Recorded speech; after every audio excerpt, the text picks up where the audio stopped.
السلام عليكم. اليوم وصفتنا الكريم كراميل بالطريقة الأصلية لحتى ترجعنا على أيام زمان، أيام الطفولة.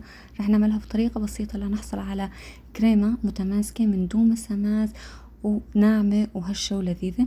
هاي المقادير اللي يحب يصور الشاشة وبالتأكيد رح تلاقوها كاملة مكتوبة بصندوق الوصف أسفل الفيديو.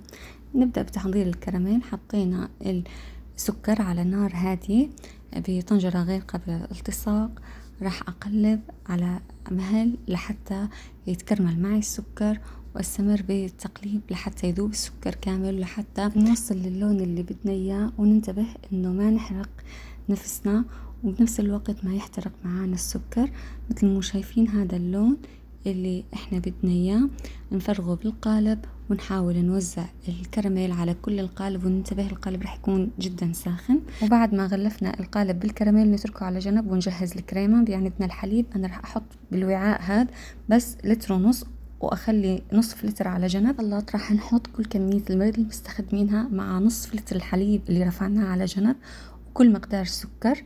وراح نضيف ايضا فانيلا مشان تعطينا نكهة حلوة. نتأكد انه خلطنا كل هاي المكونات بشكل جيد، وبعدين راح انزلها فوق اللتر ونص حليب اللي شلته، اللي حطيته بالوعاء الكبير بالبداية، واتأكد اني اخلطها بشكل كامل. وبهاي الحالة احنا حصلنا على كريمة. نرجع على القالب. هنا الكراميل عندي صار بارد، راح انزل عليه الكريمة بهذا الشكل، واتأكد انه كل المكونات نزلت. بعدها راح احطه بحمام مائي، واحطه بفرن على حرارة 180 من الاسفل فقط لمدة ساعة. بعد ساعة هذا هو القوام راح يكون. تحسوه لساته ني، لكن خلاص اتركوه لحتى يصير بحرارة المطبخ. وبعد ما يصير بحرارة المطبخ راح نحطه بالبراد لليلة كاملة، ثاني يوم راح يكون بهذا الشكل متماسك جدا.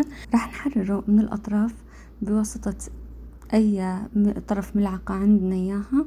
نتأكد إنه تحررت الأطراف بشكل جيد، وما ننسى نحرره من الوسط.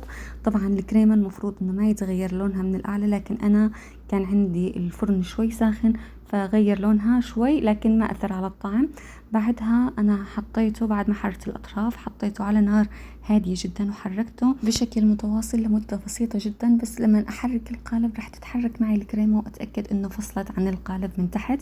فورا راح أحط عليه طبق التقديم وأقلبه بهذا الشكل. نحاول نخلي الكريمة بالنص، وبعدها خلص هو جاهز للتقديم. ما شاء الله طعمه ولا أروع. بالنسبة إلي هي الحلويات المفضلة عندي، يمكن لأنه يرجعنا لأيام زمان، ممكن لأنه مفيد. يعني شفت كل مكوناته مفيدة، وبالأخص للأطفال. أنصحكم تجربوه، عن جد طريقته سهلة، وشفتوا ما أخذ معنا وقت. وشوفوا ما شاء الله القطعة كيف متماسكة، ما فيها أي مسام ولا أي فراغات. معناها طريقة الطهي كانت صحيحة والمقادير ممتازة. أنصحكم تجربوه إن شاء الله راح يعجبكم.